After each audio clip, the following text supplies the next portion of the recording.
Halo, apa kabar? Anak-anak kelas 5 yang luar biasa. Dalam masa pandemi ini, Bapak berharap kalian dapat menjaga kesehatan, sehingga kalian dapat belajar, mengikuti pelajaran walaupun dalam keadaan belajar daring. Hari ini masih belajar bersama saya, Bapak Ujang Herman. Hari ini Bapak akan menyampaikan materi tentang muatan SPDP, yaitu KD 3.1, tentang gambar cerita. Untuk itu, silahkan kalian persiapkan diri, siapkan buku tematiknya yaitu tema 8, buku catatan dan alat tulis yang diperlukan. Dan jangan lupa, sebelum pembelajaran dimulai, supaya pembelajaran dapat berjalan dengan lancar, silahkan kalian berdoa menurut agama dan kepercayaan masing-masing. Baik, anak-anakku yang terkasih, sebelum pembelajaran akan Bapak sampaikan tujuan pembelajarannya dulu. Yang pertama, siswa mampu menjelaskan pengertian dan ciri-ciri gambar cerita dengan benar. Tujuan yang kedua, siswa mampu menyebutkan langkah-langkah membuat gambar cerita dengan benar. Anak-anakku yang terkasih, perhatikan gambar ini. Ya. Gambar tersebut merupakan cuplikan dari buku cerita bergambar yang berjudul Kakek Bangau yang Baik Hati. Buku tersebut menceritakan sebuah sawah yang kekeringan. Ketam dan katak yang biasa hidup di situ menjadi sangat tersiksa. Mereka meminta pertolongan kepada kakek Bangau.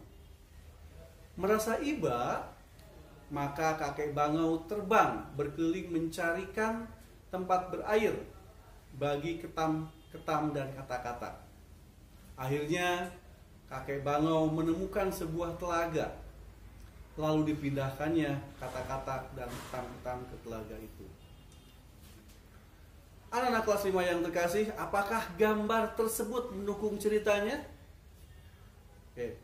Karya gambar cerita banyak kita temui pada buku cerita, terutama buku cerita bergambar atau komik.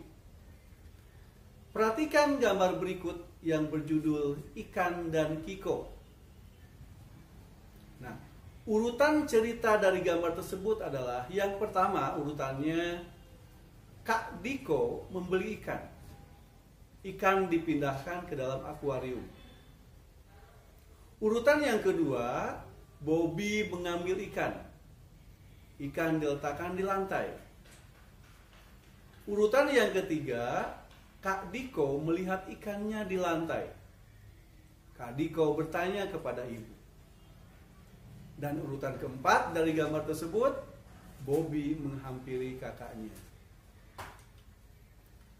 Nah, setelah kalian melihat contoh karya gambar cerita di atas, yang tadi, tentunya kalian mendapatkan gambaran apa itu gambar cerita dan apa ciri-ciri dari gambar cerita ini.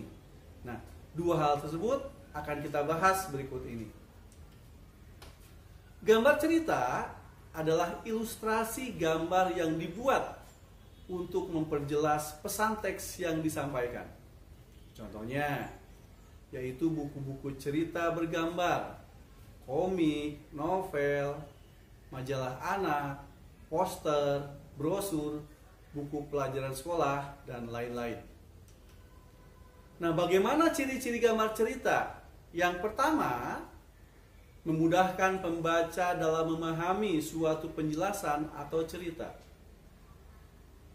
Yang kedua, cirinya adalah memberikan gambaran singkat isi tulisan atau cerita yang disampaikan.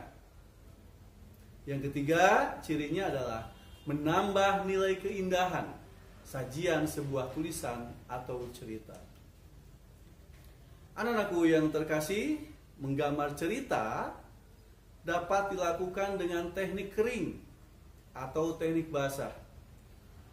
Apa sih yang dimaksud dengan teknik kering dan teknik basah? Kalian mungkin pernah dengar? Oke. Teknik pewarnaan kering ialah pewarnaan menggunakan media yang tidak memerlukan bahan pengencer.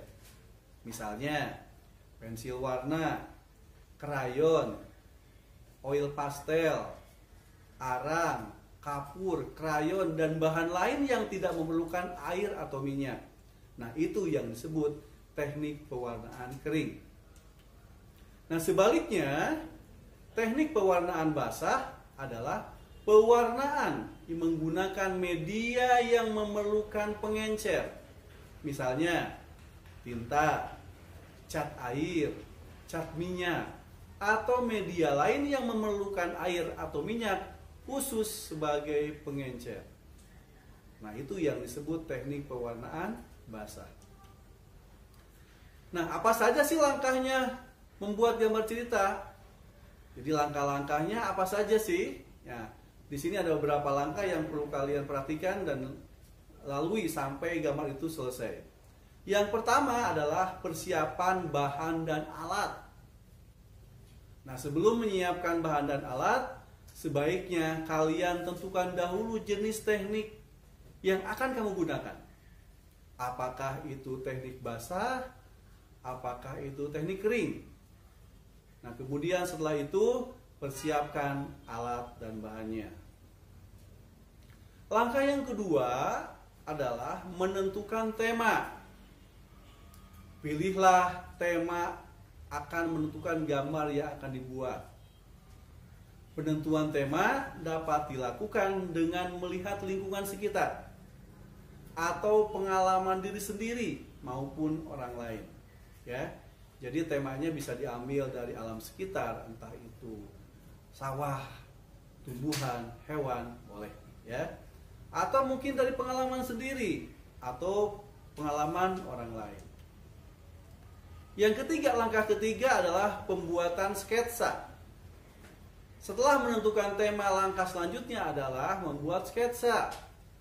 Sketsa sebaiknya dibuat lebih dari satu agar kita dapat memilih yang terbaik. Ya. Langkah yang keempat adalah yang terakhir adalah penyelesaian gambar. Sempurnakan dengan menghapus garis-garis yang tidak perlu. Yang sketsa tadi, karena menggunakan pensil ya kalau sketsa, jadi dihapus garis-garis yang tidak perlunya dan menambah garis atau coretan yang dirasa perlu agar gambar tersebut tampak lebih hidup. Ya, itu adalah materi yang bisa Bapak sampaikan tentang gambar cerita. Demikianlah pembelajaran kita kali ini. Semoga dapat bermanfaat buat kalian. Terima kasih atas perhatiannya. Mohon maaf apabila ada kekurangan dan kesalahan. Selamat belajar dan tetap semangat.